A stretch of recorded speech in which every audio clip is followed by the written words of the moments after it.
Good afternoon, everybody. Pigskin Pete here. Happy Friday to everybody, and happy beer drinkers stream to everybody. Today's beer of choice, the classic Heineken. I want to thank all of you for joining me tonight. Man, it's been a terrible week for Pete. I hope you all had a great week. But it's been one bad thing after another for me. But I'm still in good spirits, so yeah, it is what it is.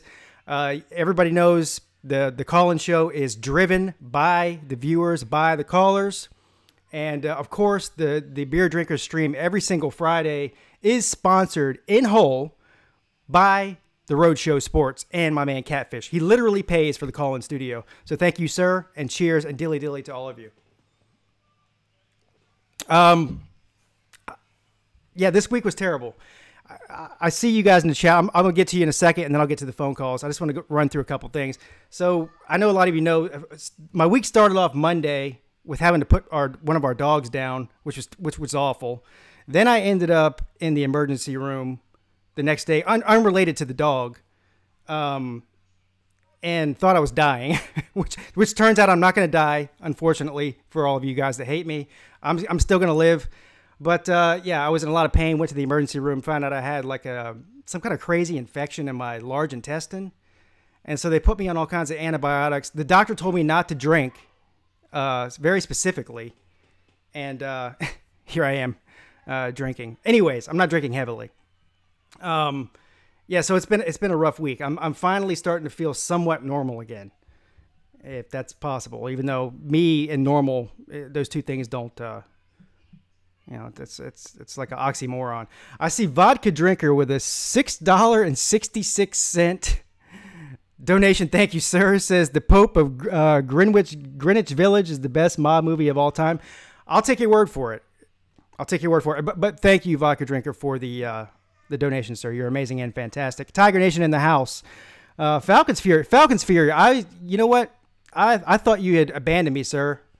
I was literally tomorrow planning on going through my moderators list and Xing out the people who hadn't been showing up. And you would have been one that was gone, but you showed back up. So I'm glad you're okay, sir. I was starting to worry about you. The Novella 2 says, go Tigers. Good afternoon to you, sir. Ryan Clemson M. Hello. George, my man, in the house. Ramon Jordan showing up like always. Thank you, sir, for your support. Boilermakers Forever says, hello, everyone. Hello to you, sir. Uncle Lou in the house. Good afternoon to you, sir. I know Uncle Lou's amazing and fantastic. Always. Oregon Ducks football and basketball. Hey, Pete, haven't been here in a while. Yeah, a lot of people haven't been here in a while. You know, a lot of people just go away, you know, during the offseason. There's not a whole lot going on in college football right now. And you could, if you want to know, like for certain that's true, just watch the Paul Feinbaum show because it's on the SEC network, yet he spends half of his show every day talking about the ACC and about how irrelevant they are, yet he spends all of his time talking about them. That seems like a bad strategy to me. I mean, if they're that irrelevant, why would you spend your entire show talking about them? That doesn't make much sense to me. Lane White, good afternoon to you, sir. Is it over? Video not playing for me? I don't know what you're talking about. Definitely not over. Just started. How old was your dog, Brother Pete? So, the dog, my oldest dog, the one we put down, she was almost 17. So she's older than my kid. She's older than our marriage. As soon as my wife graduated from Clemson in 2003, we moved in together immediately when she came back home here in Charleston. And we got a dog immediately, and that was the dog. And that was in 2003. And she was just a puppy. She was like 2 months old at the time. So, yeah. It's, yeah, she died of old age. But I'm telling you what. I mean, anybody who puts down a pet knows how it is. Man, it's tough. It's real tough. Anyway, so what I'm going to do now is check the phone lines and see if anybody's on there. Looks like I got a caller in here. Let me see. Oh, I know who this is. Good afternoon. You're on with Pete. Hey, Pete. Hey, How are you? I know who this is. This is Johnny. I'm psychic. Hey, That's funny. yeah. Listen, I think it was it the 2 weeks ago the last time I did one of these beer streams call-in shows. You were on the line for like 20 minutes, and I had to end the show because of it, I just had to end the show because my computer was dying. So I felt bad that you didn't get to tell me whatever you called in for. So I appreciate you calling back. All right. Can I give you a little backdrop? My name is Rick Robinson. I'm originally from North Carolina. I live in Birmingham, Alabama now. We have 2 kids, one that just graduated last May from Alabama, and we have one that's a junior at Alabama. And wasn't a plan to move Alabama. It was work and for my wife, and I work for a big corporation. We moved here. But one thing I do want to say is congratulations on your national championship. I'm not one of those redneck Alabama fans. I have a lot of ACC ties. My wife went to North Carolina State. Okay. We followed Clemson. Yeah, we followed Clemson for a long, long time. Have some good friends that play ball there. And I think you guys kind of get some unjust criticism about the ACC. We're very familiar with the ACC. Right. And it's not your fault that everybody's bad in the ACC. When you go toe-to-toe and beat Alabama, you're on the top of the mountain. And you did. That team you had this year is unbelievable. And we love Dabo, and we love Clemson. I love your show. I think you're a great guy. You're very passionate about football. Thank you. And, I enjoy watching you. That's why I contribute. And but what a team you guys have. And for you to come down and see Alabama football, and I get it, there's a lot of people coming. That one station that you were listening to, 102, down in Tuscaloosa, those guys are pot stirrers. Oh, the really good stations, 94.5 Jocks. Okay. And they give Clemson a lot of props because of Dabo and because of the team. Yeah, look, here's the thing is I do like the hate that Clemson gets, whether, people think that I don't. I do. I have a YouTube channel. So whenever I hear hate, whether it comes from Alabama, which I don't really think, and I've said this on air before, I don't really think that most Alabama fans have a problem with Clemson. I mean, obviously there's grown to be a rivalry in these past few years. But as a whole, I don't think most Alabama fans have any problem with Clemson, and I really don't think most Clemson fans have a problem with Alabama. It's not a historic rivalry or anything. There's actually a lot of connection between the two. I mean, Clemson is very connected to Alabama. I mean, our football field is named after Frank Howard. Of course, we had several coaches that came from Alabama, and we have tons of Alabama guys on our staff right now that play with Dabo. So there's a long lineage there of connection between the two schools. But listen, when it comes to the trash talking, I love it. I think people sometimes don't separate my trash talking with the way I really feel. I mean, I think most people that have 2 brain cells to rub together can figure it out, but some people can't. Well, the big thing with the way most Alabama feel, the fans around here, and I mean, the good fans. I mean, we all have, bad fans. I mean, fanatic, that's where the word fan, I get it. But it's respect. We respect that program, your program, the utmost. When you can go toe-to-toe and play the way you have in the last 3 years, it's all respect. And it was funny, too, you guys were bringing up, when Dabo said, sum up in Dabo. Hey, welcome to being on top of the mountain. Saban said something back in 07, 08, and it's unjust for Dabo to get that criticism. It really is, because we know what he meant, and we know the program that's built there. I mean, you should be so proud of the program that Clemson has. Yeah, it's unbelievable. My problem really, the only time I really do get people that really do get under my skin, I mean, like for real, not just for, for show, for the YouTube channel, is it's not fans. fans talk trash, say whatever, because I do it too. It goes back and forth.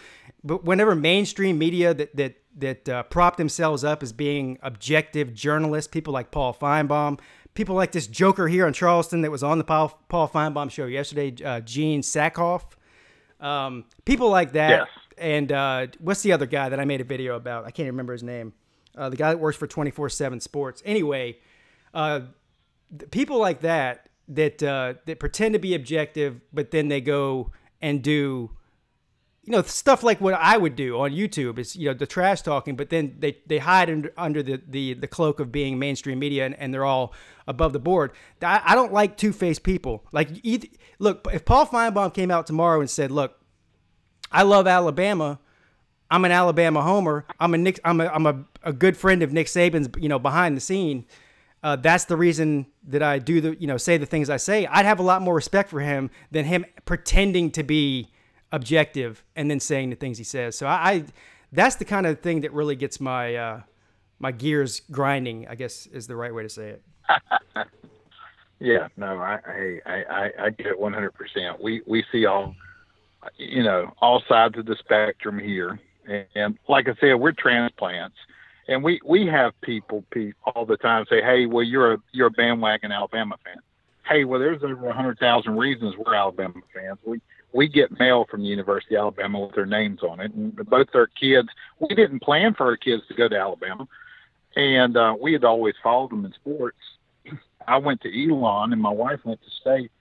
We just ended up in Birmingham, and my daughter was a North Carolina scholar, and she liked the university, and the culture here it's a lot different than people think. Now we do have the toothless and the tank top wearing, fans in pockets of Alabama, and everybody does, but it's such a really well-oiled machine to watch it, just like Clemson.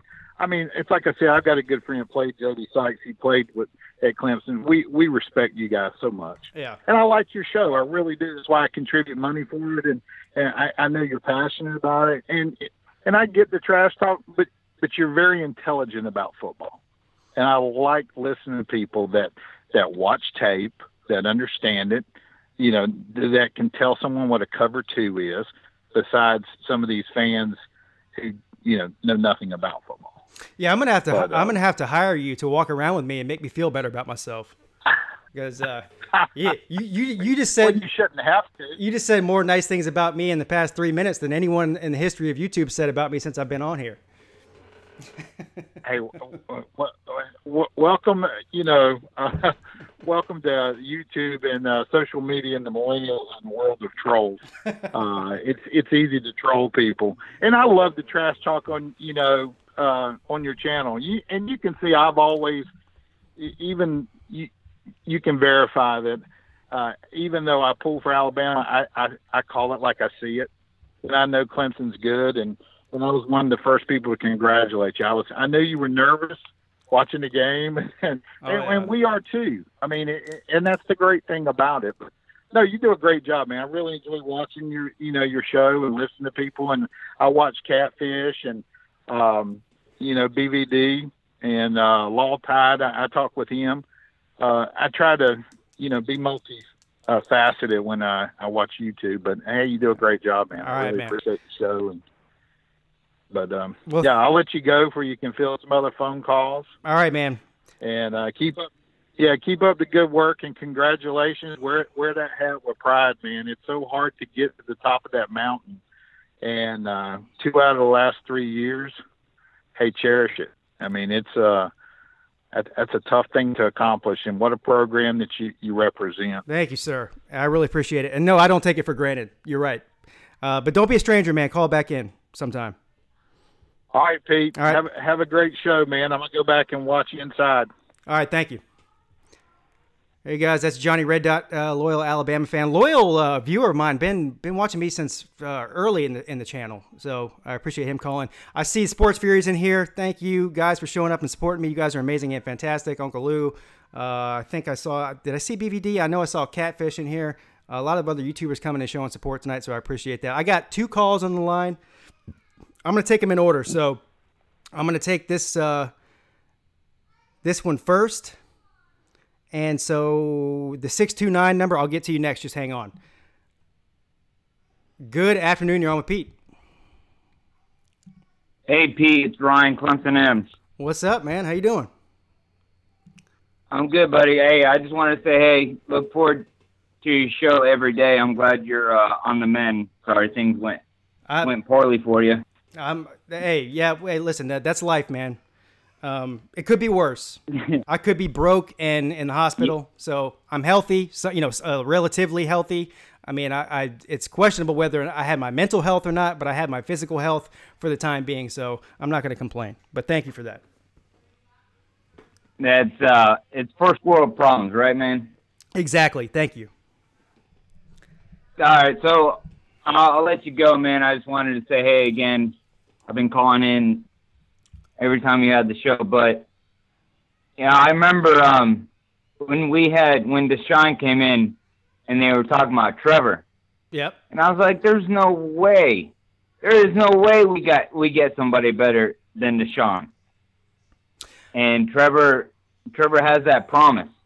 Yes. It's great to see. Here's the thing. So I'm not ready to crown Trevor yet as the best Clemson quarterback. I still think Deshaun holds that title. Here's the reason why I say that. I think that Trevor is more physically gifted as a passer and maybe, just overall as a quarterback than Deshaun was. But Trevor had a much better team around him. He had a much better defense. He had better receivers. He just had a better team, Trevor did last year, to do what he did. Now, he played amazing, and he's going to be a great pro and probably go, higher pick than Deshaun was in the draft. But, he's got 2 more years to prove to me that he's better than Deshaun. At this point, I think Deshaun is still the king of Clemson football all time, in my opinion, and it's subjective. So, yeah, Trevor has a lot more to prove, but the trajectory is going to that. I was watching a YouTube video of ACC Digital Network put it out, and it says ACC's most feared offensive players, and it had Phillip Rivers, right, and it had 4th in total touchdown receptions in the ACC, and Deshaun was 3rd. Of course, Deshaun and Sammy were in the video, and it'll be interesting to see what Trevor. I think Trevor's going to beat that because he's got, like you said, he's got a little bit more talent. I mean, Deshaun's receivers were, not far behind from Ross and Higgins, but it's a great time to be a Clemson fan because things just keep getting better and better and better. So yeah. Yeah, I agree. We're racking up on talent right now. The train is full steam ahead, but I still I know people were talking about the ACC is terrible, 12-0. If they don't make the playoffs, it's a bust. I agree with all that. As somebody who's been a diehard fan of Clemson since I'm a little kid, 5 years old, I still don't take any year for granted. I'm looking for a loss this year. I'm looking for a reason for the playoff committee to not put us in if we lose to somebody we shouldn't lose to. And so I'm always hesitant. I'm never going to be one of these guys that's going out there saying, we're going to dominate everybody. We're going to run through everybody. We're going to kick your teeth in. I hold the cards close to the vest is the best way I could put it. So. And that's just some fans are, man, because we've seen it. We've been there. Exactly. Personally, I'm never the one to gloat. I would just say we'll see. Now I gloat afterwards. That's all I ever. I spent the past 3 months gloating my ass off, and I'm probably gloat for the next 2 until the season starts again. But yeah, you're right. I don't do it till it's time. You know what I mean?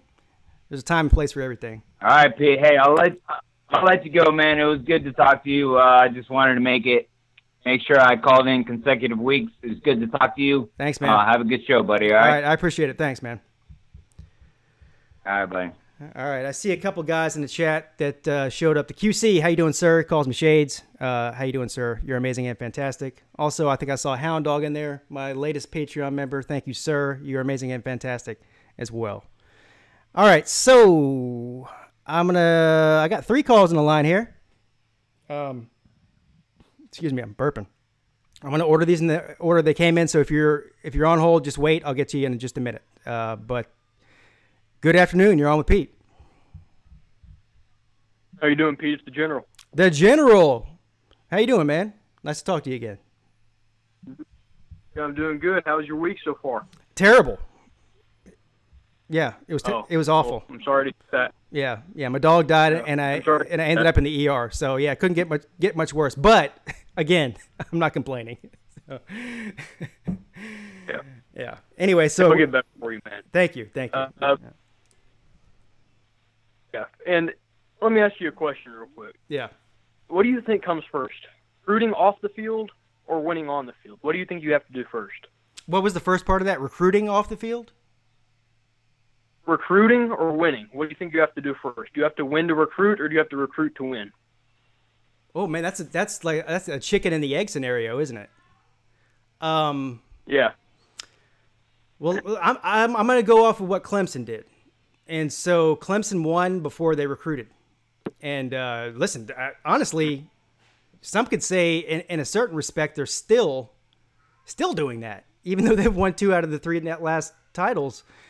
They average since over the past decade. They still average outside of the top 10 in recruiting. Now, listen, even the 12th, 13th recruiting class, that's nothing to sneeze at. I mean, there's a million schools that would love to be in the top 15 in recruiting. So I'm not poo-pooing that. But again, when you're somebody like Ohio State, Georgia, Alabama, and you're recruiting in the top 5 every single year for the past decade, then you expect to win. You expect to be in the playoffs. You expect to win your conference every year. You expect to be in the playoff hunt. And Clemson has just not been one of those teams that's been recruiting as high as they have. Now they will next year. We'll probably have the number 1 or 2 recruiting class next year. But I think that winning on a certain level is more important to attract recruits. And then once things synchronize, once the winning and the recruiting synchronize, then you get to a level of where Clemson is right now. So. But I don't think there's really a right or wrong answer to that, to be honest with you. I mean, I think Georgia's doing it the opposite. I think Georgia's doing it recruiting first and the winning later. So I don't know. What do you think? Yeah, that question was brought to my attention a couple days ago, and I was very curious about it. And I talked to numerous people about it just to see what they say. And just like you said, it could be both. But, me as a person who follows recruiting, as a person who covers recruiting, and as a person who just likes recruiting in general, I would have to say recruiting. Okay. I think in more cases than not, you recruit the players than you win. But then again, you have to win to recruit the players. So like you said, it's a chicken-egg scenario. It could be both, and it just depends on the program. Yeah, and it depends on the division you're in, the condition of the division you're in. And so now that I said that I think you have to win first, I also feel like, getting Deshaun Watson was huge for Clemson. It really started the thing going. But before Deshaun Watson got there, we were winning with big-time recruits like C.J. Spiller, Taj Boyd, Sammy Watkins. So the two go hand in hand. I mean, they kind of happen at the same time. And let's be honest here, the reason that Dabo Swinney got the head coaching job, even though he had never even held a coordinator position before in major college football, is because he was the elite. He was the best recruiter at Clemson. He's the reason they got. So you might be right. I think recruiting, obviously you can't win without players. I mean, no matter how good of a coach you are, if you don't have, A+ players, you're not going to win your conference. You're certainly not going to beat top 10 teams on a regular basis. So that's a tough question. But let me ask you this though. Which came first, the chicken or the egg? And really, what's your theory on that? My theory personally is the egg, or not the egg, the chicken. Me too. I'm not going to get off on that. Yeah, no. I would either way. I'm going to piss people off. No, I agree. I agree. The chicken came first. I agree. Yeah, it's a Yanny Laurel type thing. Yeah. But anyway, Tennessee, it looks like we're trying to do what Georgia did. It looks like we're trying to recruit first because obviously we went 5-7 last year, and now our recruiting is really starting to pick up. And, you know, I cover recruiting for Tennessee at Rocky Top Talk, and just looking at this class, it would not surprise me in the least to see this class top 5. And you can laugh all you want if you're a Georgia fan or a Florida fan.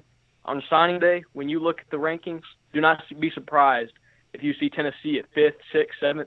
They will be in the top 10. I guarantee you that. They have too many elite players that are in state, too many legacy recruits that are already committing to Tennessee.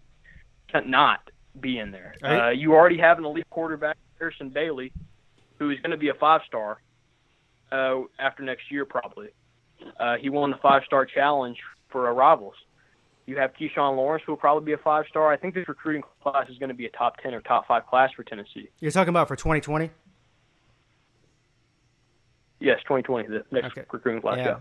Wow, top 5. That's a bold prediction. I was actually looking at I don't follow recruiting very closely. I'm not going to lie. I just don't. I don't even look at Clemson's recruits unless they, you know, like I know where we've got Brian Breesy coming and a lot of these 5-stars. Those get plastered all over social media, so I can't help but see it. But looking at the, you know, the nooks and the crannies, the smaller players, I don't really look at that until the season's over. I'm just not a big recruiting guy.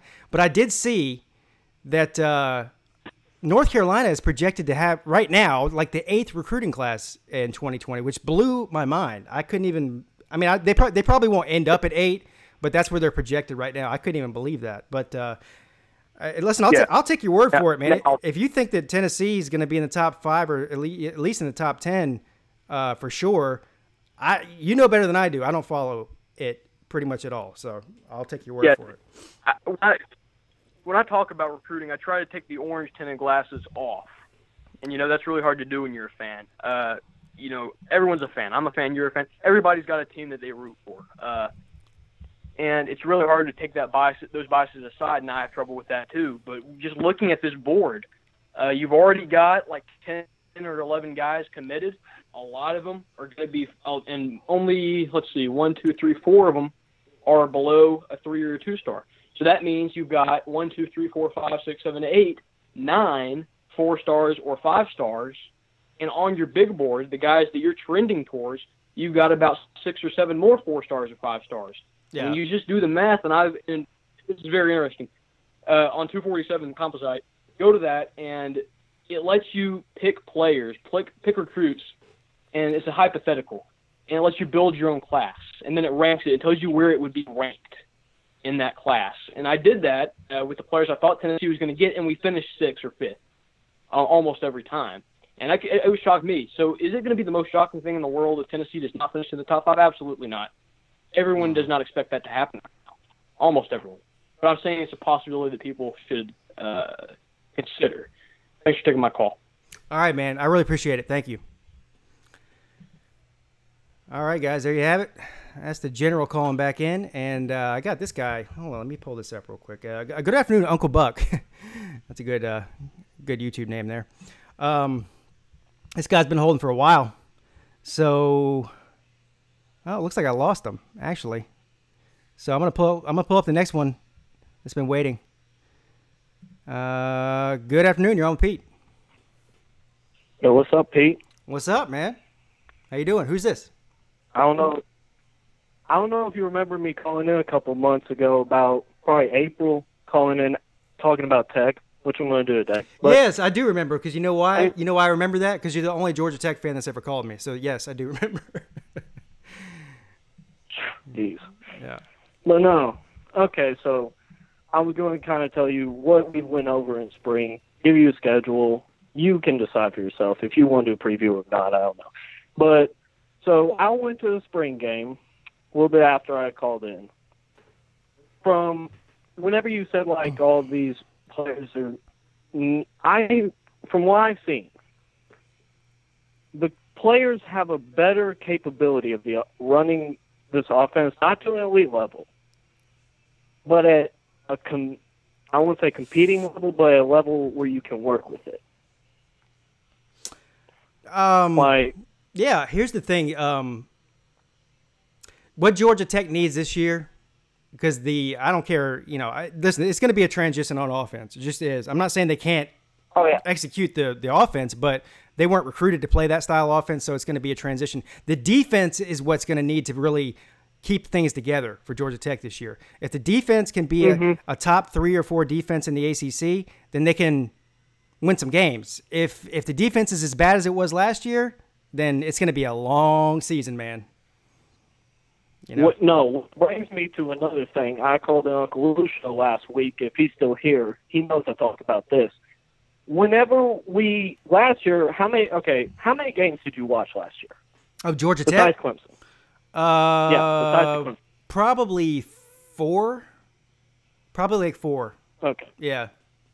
Now, from those 4 games, the biggest problem was how bad we were at tackling in, open field. Yeah. If you watched any of those games, you would see we could not bring a man down with 4 people around him, which was just, I couldn't figure out how. Yeah, well, listen, Georgia Tech they were a mess last year. They just were. It's the reason that Johnson's not there anymore. I mean, I know he retired, right? In quotes, he was told to retire. That's how that worked. But I know. But it's honestly, I don't even know anything about the new coaching staff that Jeff Collins has hired, and you probably know more about it than I do. Hopefully, he went and got himself a good defensive coordinator, because that's what they need. Yeah. They got good coordinators. They have brought legends from the flats like Marco Coleman, Brent Key, who was from Alabama, the best recruiter in 2019 or 2021 of them. He's brought some legends back on the flats, and he's brought some people from Temple too. So the recruiting will go up. The coaching staff is definitely better than what we've had, obviously. Yeah, it's still going to take. It's still going to be a transition. And the thing with Paul Johnson is he never really focused too much on the defensive side of the ball, because Georgia Tech's whole philosophy was for the offense to have the ball for the majority of the game, so the defense was hardly ever on the field in the first place. But that's going to change now. Mm-hmm. So now they're going to have to actually step up and have a pass rush, and they're going to have good cover guys. It's going to be a whole different ball game, man. You know what? I'm rooting for Georgia Tech, and outside of week 1 when they play Clemson, I'm rooting for Georgia Tech to, I don't want them to go out there and win 3 games, because that pulls the conference down. I don't know the website, but some website came out and said that we're only going to win 4 games, which is ridiculous. So what's your? I don't see. But before I get off here, because I got another call. But before I get off, what's your expectation? I mean, your realistic expectation for Georgia Tech. Give me your very best case scenario as far as wins, and then maybe your worst case scenario. Very best. Okay, besides Clemson and Georgia, if you look at our schedule, those 10 games, we are not heavily favored or heavily underdogs in any of those 10 games. Now, am I going to say we're going to win all 10? No. I think if everything can go to according to plan and right, 9-3. That's how I see.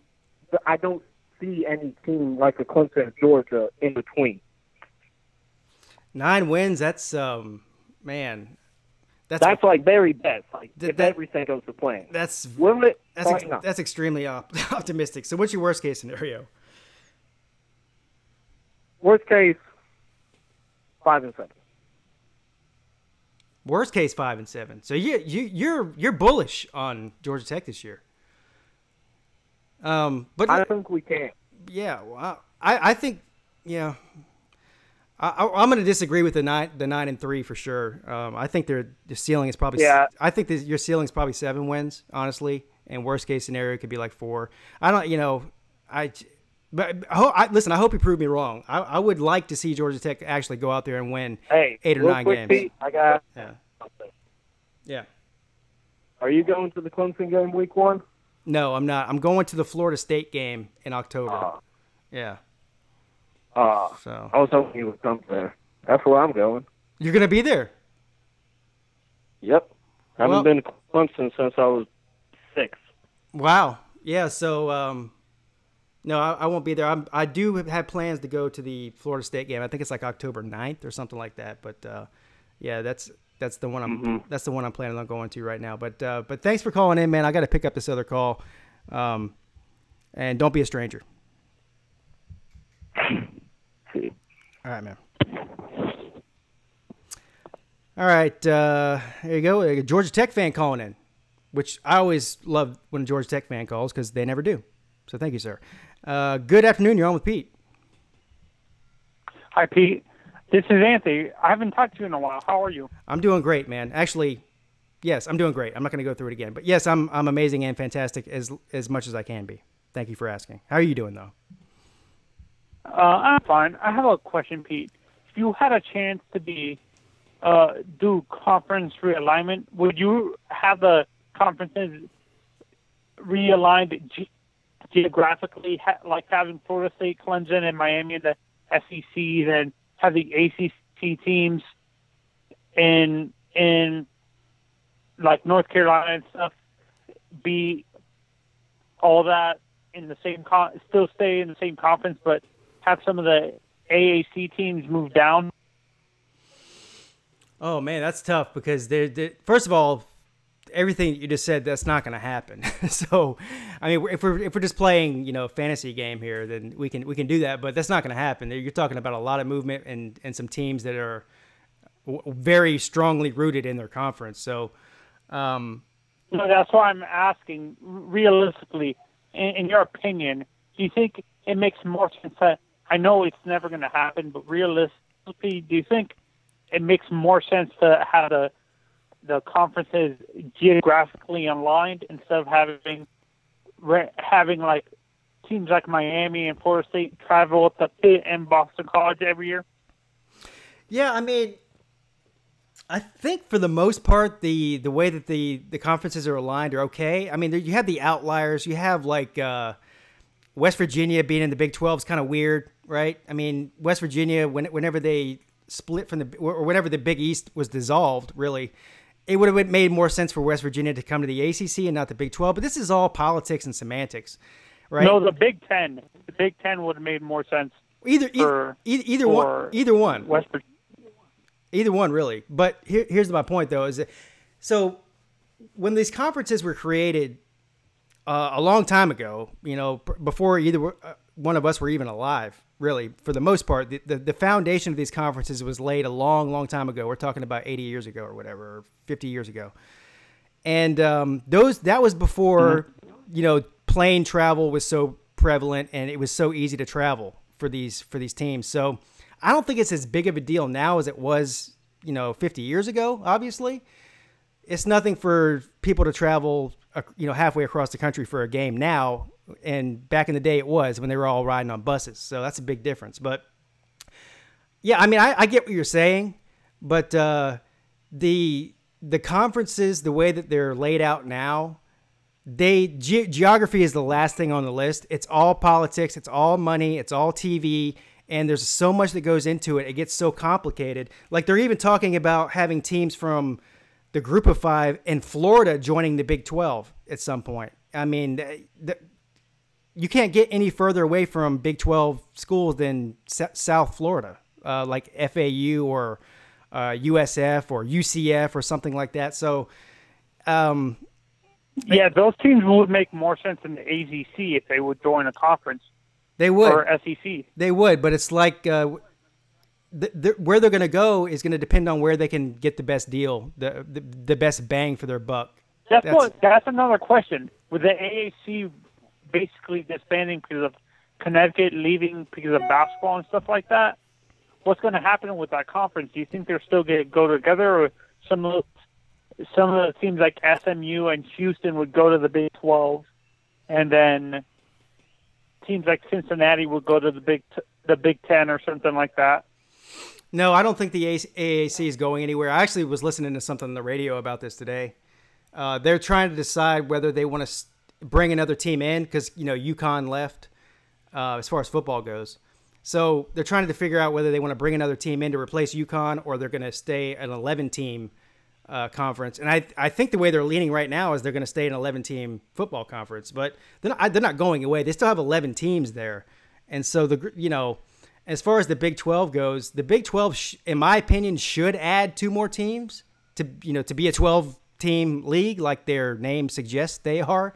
But I don't see that happening, and at least in the next couple of years, I don't see it happening. There may be a big conference realignment, maybe by 2025, but I wouldn't look for anybody to move anywhere, any major conference between now and then. And I have a question, actually. Did you understand why do you think Colorado made a stupid decision to go to the Pac-12 and not stay in the? It makes more sense. It would have made more sense for them to stay in the Big 12 because they're more closer to Colorado, to Texas than California, stuff like that. So, I mean, it's kind of that one doesn't make sense. I mean, Colorado is in the West, so that's one of those teams that they could go either way. You know what I'm saying? No, I mean, I don't know. Again, this so the Midwest teams like Boise State, if they were to go up into the Power 5 or something like that, would they make more sense in the Pac-12 or in the Big 12 if they were to go into a bigger conference? I think you're splitting hairs there, but personally, the style of football they play, I think they'd fit better in the Big 12. But as far as where they're located geographically, I don't think it really would matter. Yeah, I agree with you. But the reason why I asked the whole geographic thing is because it's a lot easier on travel. I understand we have planes, but it doesn't make sense for Miami to travel to Pitt and Boston College every year. Instead of we could have all the Florida teams together, like you said, FSU, Miami, USF, UCF in the same conference. Here's the problem: is that if you just want to make it all geographic, then there would be 50 teams shuffling throughout the country. If you wanted to keep everything in the Northeast, everything in the Southeast, everything in the middle of the country, everything in the West, it's not going to happen. Is what I'm saying. So Boston is on the Atlantic coast, and they are in the Atlantic Coast Conference. So, Do you think Miami specifically? I know we have Florida State. Do you think they would have made more sense in their style in the ACC with Florida and Georgia and stuff like that, or do you think they made the smart decision to go to the ACC? I think they made the right decision. I'm glad to have them. Yes. Yeah, and from a Clemson fan perspective, what's your realistic projections for my Hurricanes? That's a tough question. Because man. Vegas has them at 9.5. I have them at I would have them at 10.5. Let's put it this way: if Miami can prove to me that they have a quarterback that is competent and stay out of trouble, i.e. N'Kosi Perry or Tate Martell, the midget, Jaron Williams. Yeah, if they get good quarterback play, I think they can win 10 games easily. If they don't, if they flop at the quarterback position like they've done the past couple of years, then they could easily be a 6 or 7 win team. So it's all going to depend on the quarterback play. I think the defense is going to be great, though. Yeah, and what's your prediction for the Florida game? Do you think Florida's had so many suspensions and issues with players transferring and stuff? I have one of the teams winning by 3 points, and I don't know which one. So I don't know. That'd be a question, probably a better question for me closer to the kickoff than right now. Right now, I have it as a 3. When is that game? Oh, well, is that? It's the last week. Where It's is the last that week. game? It's the last week of August, and it's in Orlando, I think. Honestly, I hate these neutral site games. Or To Jacksonville, be honest, something like that. I understand it's money. I'd rather have either Florida come down to Miami or us go to Florida to truly see who's the best team in Florida. If we beat them in Florida, it proves we're better. If they beat us in Miami, it proves they're better. Don't you agree? The better team doesn't always win, but we'll find out. But listen, I got to pick up another call. Thank you for taking my coffee. Have a good weekend. Thank you. You're amazing and fantastic, sir. Thank you. All right, I know who this is on the line here. Good afternoon. You're on Pete. Hey, Pete, man. What's up, dude? I'm glad you're alive. Yeah, sorry, man. Life comes at you fast. One day you're eating your ham sandwiches, the next day you're not. But hey, look, I'm back, and I'm glad to hear your voice. I'm glad to hear your voice. So what? Give me a reason for your absence, because I need that. I need to know why you're absent. Do you have a doctor's note with that? Yes, exactly. I need a doctor's note. Yes, I do. Okay, I'll bring in the doctor's note next time. Sorry about that. I'll bring it next time. But so you probably don't know this, but I just graduated high school. Congratulations. So I'm looking for colleges and stuff down in Florida. I'm not one of those like rich white folk quite yet. I'm getting there. Don't worry. But so I couldn't go to Florida. I love them, but the bastards just want so much money. Look, I'm 20. I'm 20 years older than you, and I'm not rich white folk yet either. I'm still trying to get there too. So we're both in the same boat as far as that goes. We'll get there. We'll get there together. I have some ideas for some business ventures. We'll get there together. All right, I'll take. That's what I've been up to. What have you been up to, sir? Listen, I've been trying to keep my wife happy, which is not happening. Trying to raise my kids to be not degenerates like me. I think I'm doing pretty good at that part of it, and I'm trying to make YouTube videos that people actually like instead of hate. And I'm somewhere in the middle there. I think I'm making headway though. Thanks for asking.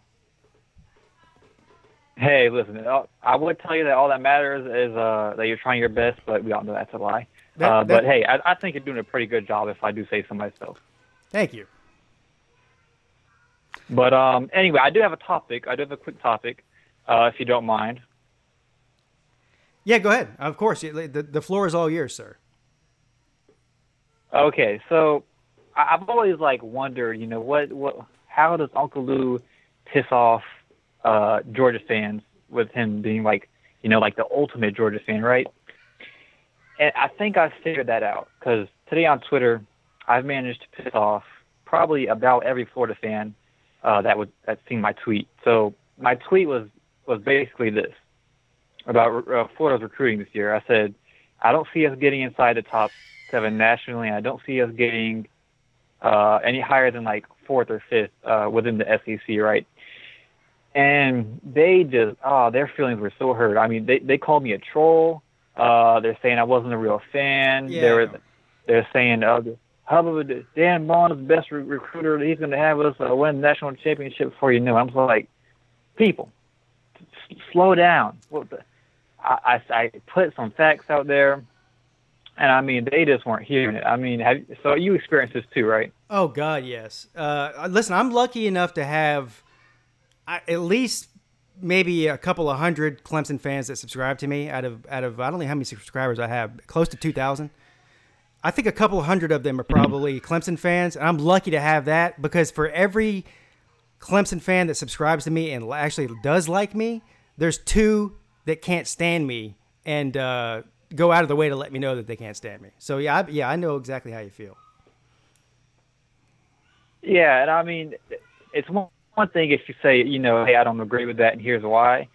But I mean, these people just go for the throat. I mean, calling me an idiot and this, that, and the third, and I'm trying to be civil with these folks. Okay, I'm a nice guy, right?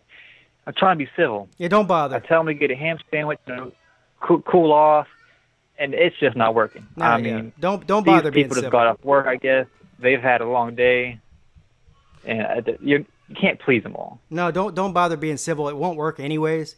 The irony of the whole thing is that the ones that get angry at you from your own fan base because you say something that negative about the team, because you're being realistic.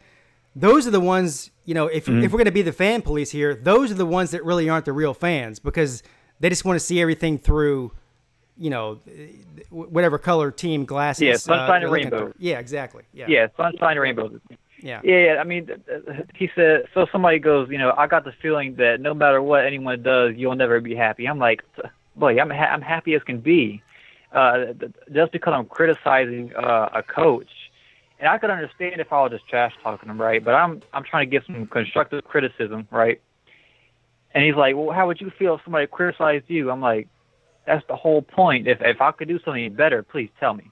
I'd love to know. Look, man, all you gotta do is tell him, hey, listen, let Florida win the East and get into the conversation for the college football playoff, and then I'll be happy. Like it's not rocket science, right? That's what you want, right? Yeah, and it's the way they were talking. It's like they're happy being like, you know, second or third in the East. I'm like, yeah. If you're happy with this is really what you're happy with. How low are your standards? I mean, every team should want to be, you know, in a championship conversation. Now, I mean, if you're, you know, Kentucky and you have one good year, you know, simmer down, right? Well, but if you have realistic aspirations, that says something about the person. Go for it. I mean, don't settle for less. It says something about the person. He's probably happy with his mediocre job. He's probably happy with his mediocre looking wife and his you know, and his mediocre trailer that he lives in. So that's what it is. It is what it is. But always strive for the best, sir. Never be happy unless you reach it. Thank you. You're amazing. Yeah, absolutely. I mean, I thought I made a pretty good ham sandwich, but I think my ham sandwich is going to be better. Yes, the doctor, when I went to the ER this week, told me no ham sandwiches, so I'm sorry. I can't eat any until I get over this infection I have. So, I'm going to need it. Do you have that in writing by the doctor? I do. I actually do. And but to be fair, my doctor also said no alcohol, and I'm sitting here drinking beer right now. So, yeah. How about like half a ham sandwich? Not two slices, but you know, you get the one slice and fold it over. All right. You need something, man. You can't live without a ham sandwich. All right, just for you. But on that note, I got to let you go because I have a Miami fan on the phone, your arch rival. So I'm gonna have to kick you off to get to him.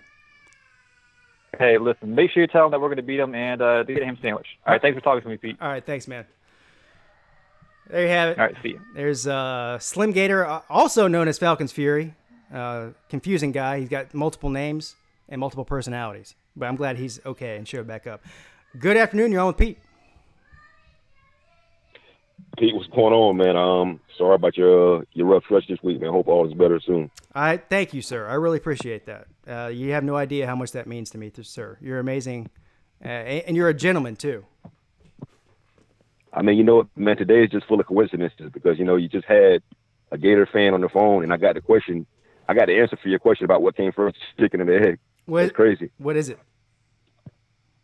I mean, you know, the Florida fans are chickens and in August they're going to have egg on their face. So I guess the chicken came first. So, I mean, it's crazy.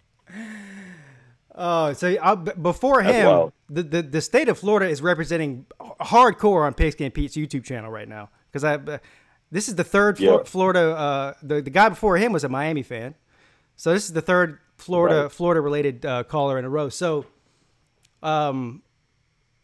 actually, you let me know what you called about, and then I'll get into that. What you got for me today, sir?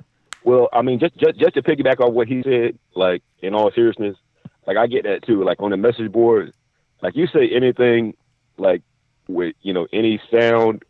Logic, like people, their heads just start spinning like The Exorcist. You know, it's crazy, man. You know, Hurricane fans. You know, we got the same. You know, every fan base got them. You know, those guys where you say you hope something happened, and they take it as you saying it's definitely not going to happen. You know what I mean? Yeah. But you know, that's part of the game. Yeah, man. It's I think all of us hardcore college football fans we're all completely wacky. You know, we're all screwed up in the head. Every single one of us. You, me, definitely. Everybody in this chat right now. I mean, if you even subscribe to one college football video maker, then you probably are, not all there. And so, no offense to you. I mean, I'm even, the ones that actually make the videos, we're even crazier. But the thing is, crazier than the rest of them. Yeah. You know how that goes, P. If you subscribe to one, you're probably gonna subscribe to at least 3 or 4. Yeah. Oh yeah. I subscribe to a lot of them. Now, some of them I like more than others, but I respect all of them just for doing what they do. And I mean, let's be real here. If you had to give up ESPN, talk shows, I'm not talking about like highlights and Sports Center and stuff like that and the games, but ESPN talk shows or YouTube college football related talk shows. Which one would you choose if you had to give up one? Oh, I mean, I would probably give up ESPN most likely. Yes, thank you. Me too. Now I know not everybody would, but I'm in that category too. I'm about fed up with it, quite honestly. It's you don't learn anything from it. At least I don't. Oh no, you know what? Hey, those guys got opinions just like me and you do. Exactly. Yep. Exactly. And they're wrong more than we are for the most part. And the wild thing about it is, you know, like I used to love First Take, you know, but it seemed like once Skip Bayless left that show, like Stephen A. Smith, all of a sudden he had to like play the role of the, you know, the what's the word I'm looking for, the contrarian. You know what I mean? And all the stuff that Stephen A. Smith used to say back in the day, like he's got singing like a whole nother tune. Like he's the guy that disagrees with everything, and you know, Max tries to be the voice of reason. You know, it's comedic to me. Yeah, those I actually do listen to some of those shows on the radio in my car, but those shows they're so set up. I mean, there's no way that Shannon Sharp and Skip Bayless disagree on every single thing in sports. I mean, they're setting that up. They're setting up to disagree to make it interesting, which is fine. But you know, I mean, come on, man. Like, do they think we're that stupid? Let me ask you something. While I got you on the phone, because you're the first Miami fan that I've talked to, and I'm actually thinking about this while I'm doing this. So, I was talking on my video. When did I post that video? I think it was yesterday. About the transfers. So Tate Martell transferred to Miami. He got the waiver, right? Right. I want to talk about that too, but go ahead. All right. We'll get back to that. Yeah. So my question here is, now I think, you know, as an outsider, I think that Nkosi Perry is a better quarterback than Martell is, from what I've seen. Right. I'm also pleasantly surprised, and you should be pleasantly surprised, that Perry has not gotten in any trouble in this offseason that I know of, right?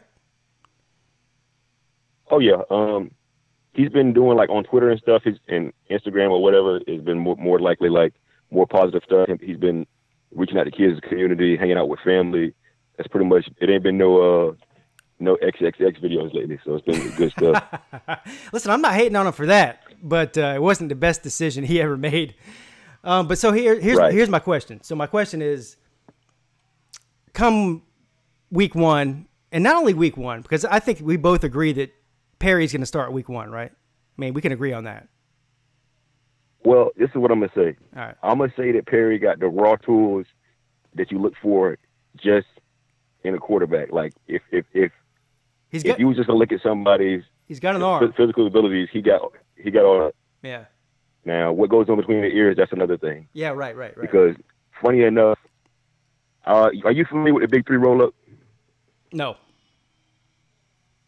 Okay, so we got this thing. There's this podcast in Florida called the Big Three Roll-Up. There's a host. They're all writers and editors. One's from Miami, one's from Florida State, one's from Florida. Mm-hmm.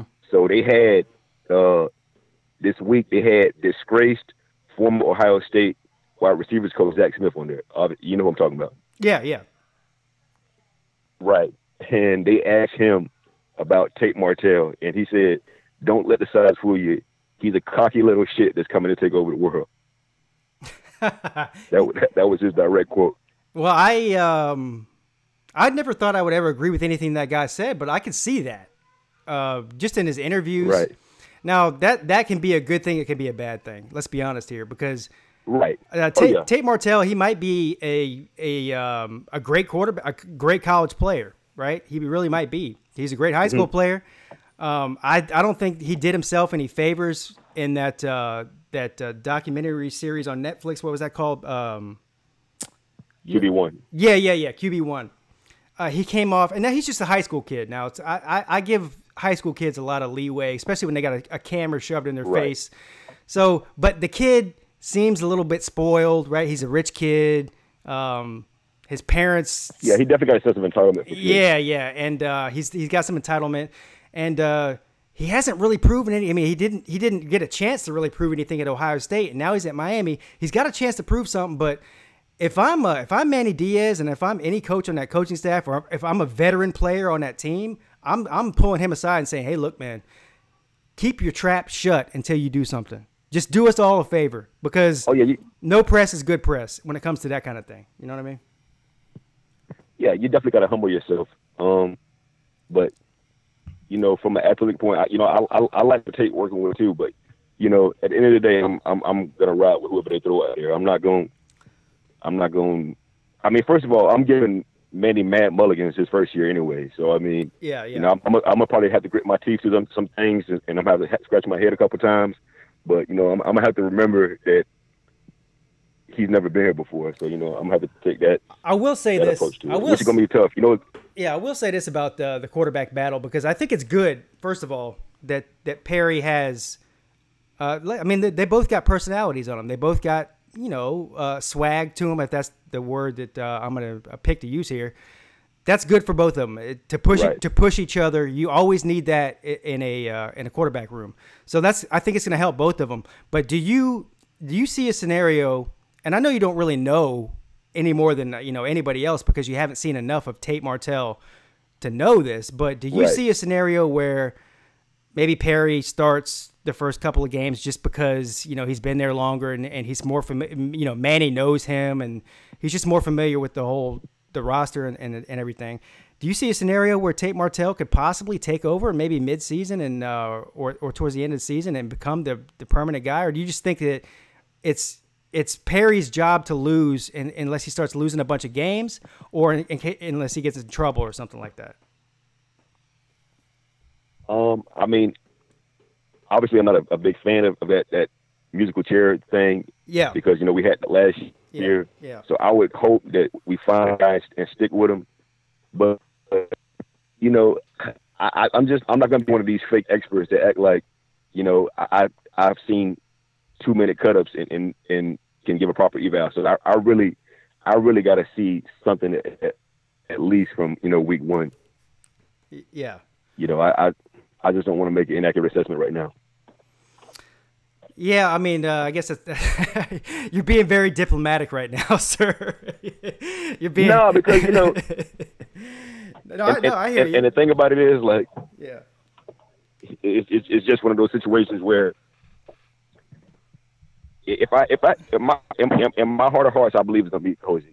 Yeah. I mean, if his off season has told me anything, that he has definitely take a step in maturity. But here's the thing, that stuff didn't start happening with Cozy last year until, he had those first 2 games and all got that damn hype building. You know what I mean? Then shit started coming out the woodwork. Yeah. So I'm having a hard time trying to figure out whether or not you like Perry or not. You're not really giving me a whole lot. No. Oh no. I love N'Kosi Perry. Okay. But let me just say this real fast. In life, loving people hasn't always got you in the best spot. That's all I'm gonna say. Hey, on that note, that might be the truest words that's ever been spoken on this YouTube channel before. But yeah. My man's dropping the wisdom right there. Yeah. You're right. I can't argue with that. Yeah, I mean, because I done seen. And I'm sure you didn't see him over the years at Clemson, a group of bonehead players that what could have been. You know what I mean? Oh, God. Yeah.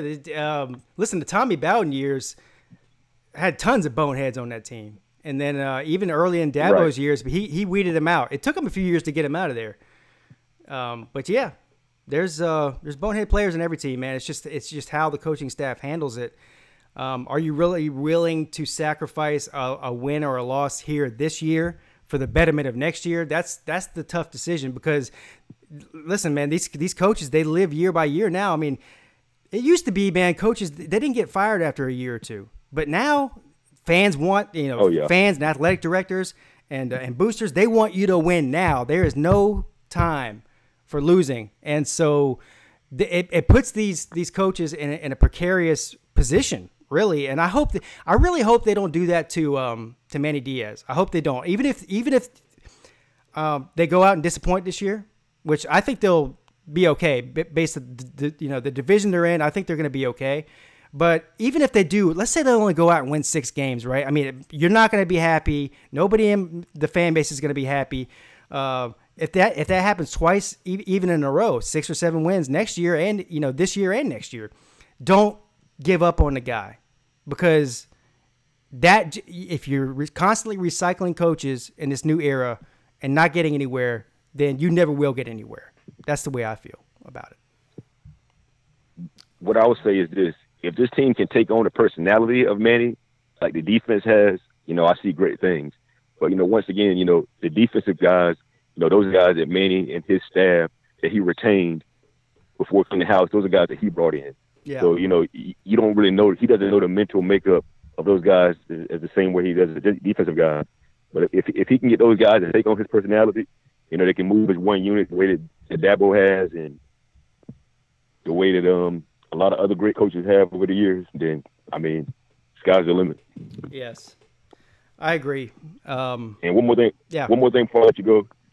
It was funny when I heard you talking about North Carolina's recruit class, because I was on Twitter watching a 4-star defensive tackle just committed to North Carolina. Yeah. Yeah.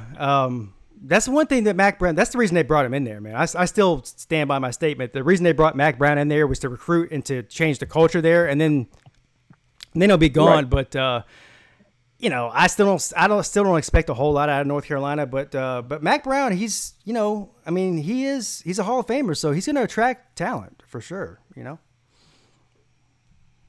Well, and also, if he gets a couple of classes in there, even if the productivity and on the field doesn't work, he can still bow out gracefully like Mark Richt did and hand it off to somebody that's, more able to take the reins. But at least, one thing I will say, Mark left the program in a better spot with things that he did. He did. I'll agree with you on that. I'm going to push back on the comparing Mac Brown to Mark Richt. Mark Richt can't wear Mac Brown's jockstrap, sir. Come on.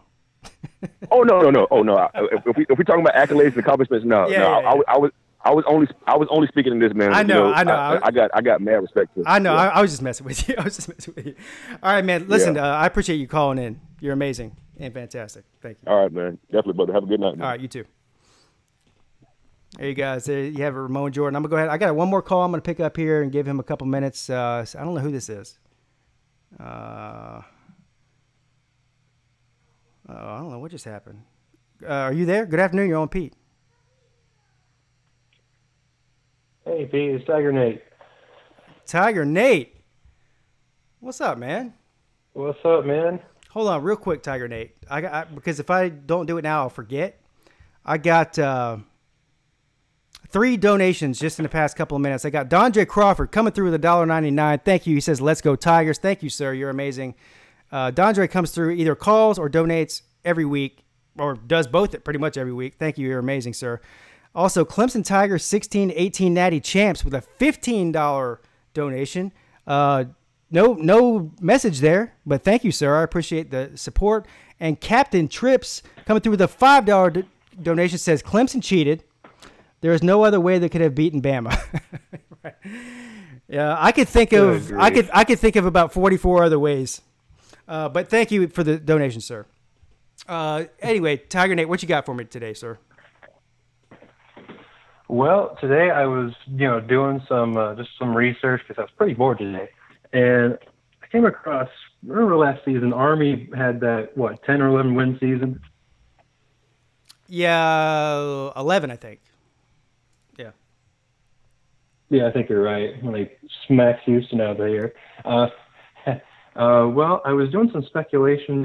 I was thinking, what if Army really did go undefeated? How would that work out for them? Because, we know about Notre Dame. They got in, but, Army is not another group of 5 team in a conference. They're by themselves in the independent. Yeah, no, to answer your question, it would depend on what other teams did, obviously. But I think the only way that an undefeated Army team would get considered for the playoffs is if you had multiple 2 or 3 loss teams in the Power 5. And that's probably not going to happen. There's always going to be at least one team that's, undefeated probably, and a bunch of 1 or 2 loss teams. If you had, let's put it this way. I don't think it's gonna. I don't think it could happen. I mean, you'd have to have total chaos. No, I don't either. Hold on. It's very unlikely, but because they're there along with Notre Dame, it's always up for consideration. Say good afternoon. Good afternoon. That's Pete Jr. Hey, good afternoon. Saying hello to everybody. Daddy, just threw the ball at my nose. You did? All right. So I guess that's my cue to get off of here.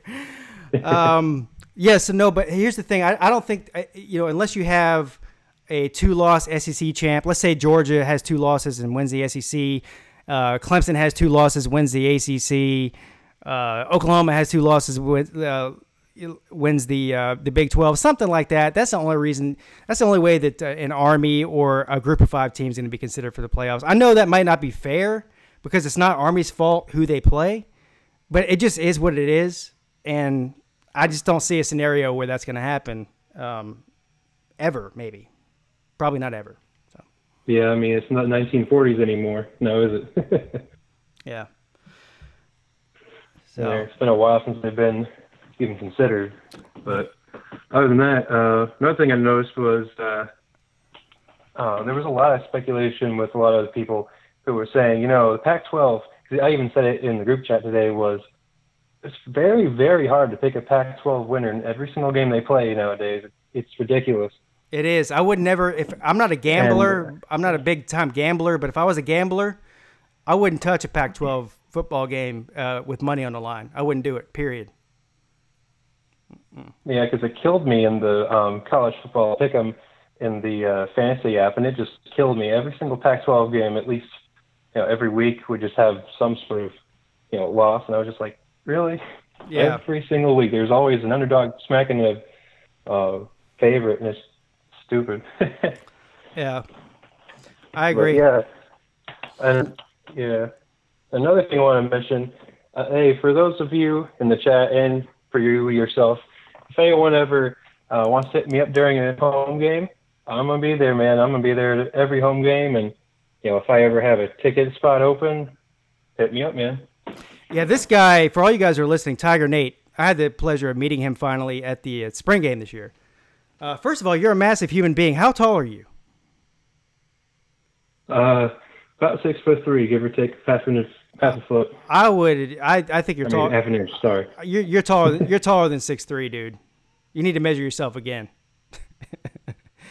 I'm pushing 6 foot, and you're easily 4 or 5 inches taller than me, easily. Anyways, my point. I'm getting off on a tangent. My point is, this guy goes to every single Clemson game. I swear, I've never met somebody that goes to as many Clemson games as you do. And not only does he go to the home games, he goes to the away games. You went to Boston College last year, right? You went to what away games did you go to last year? Boston College. I know you went to the national championship game.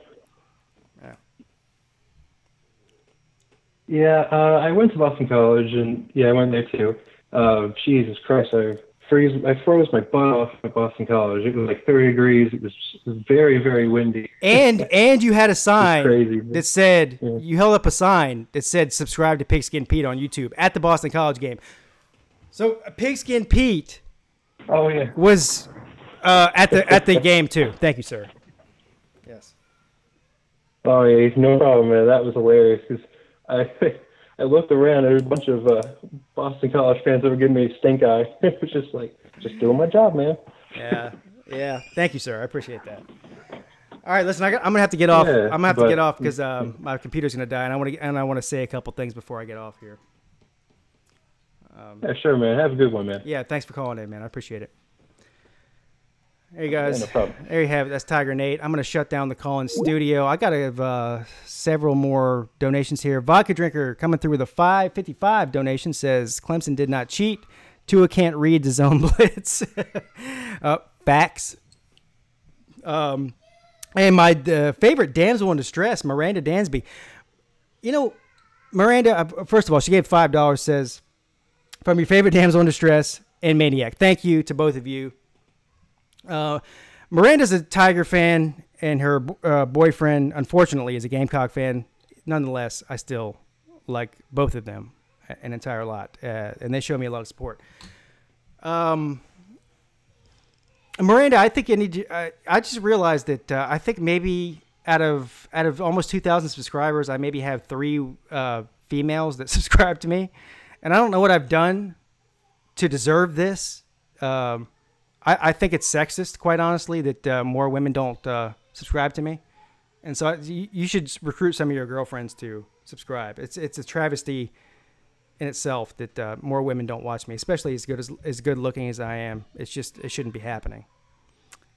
Anyway, I'm kidding, by the way. All right, guys, you're all great. Listen, so I had to because of the stuff I went through this week in my personal life, I had to cancel the behind the camera that I had scheduled, and I don't even know when I would be able to reschedule that. But I'll be looking to do get all this going again next week. So I'm looking to do at least one behind the camera next week with a YouTuber. I hope you guys enjoy that series. I know I do. I'll try to get somebody on for that. What else was it that I wanted to do next week? Oh, next week's 4th of July. I want to do a 4th of July stream. Maybe not on the 4th, but for the 4th.